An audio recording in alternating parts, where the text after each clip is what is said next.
Pemirsa, sesudah dilakukan pencarian selama 4 hari, tim SAR gabungan berhasil menemukan sikok penumpang speedboat yang terberak di perairan Sungai Musi, ceru keadaan mengapung dak benyau lagi sekira 3 km dari lokasi kejadian.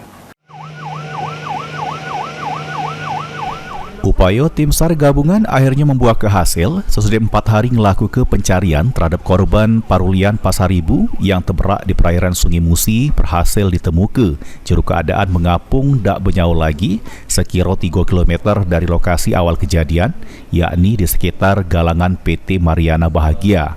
Pencarian dilakukan dengan metode penyisiran permukaan sungai guna ke perahu karet, penggunaan alat aqua eye, guna ke drone untuk mendeteksi keberadaan korban serta melakukan circle atau ombak buatan dengan perahu karet.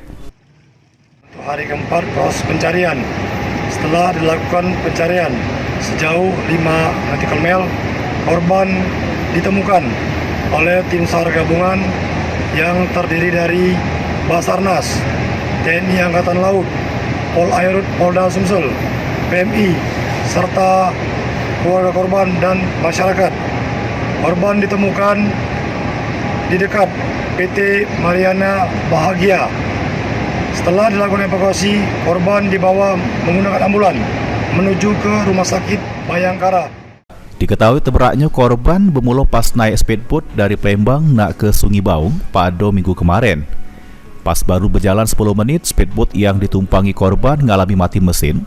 Diduga karena ketakutan, korban bersama sikok kawannya loncat ke Sungai Musi dengan tujuan berenang ke tepian.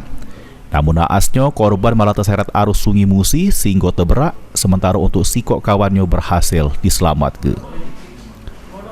Mulyadi, PAL TV.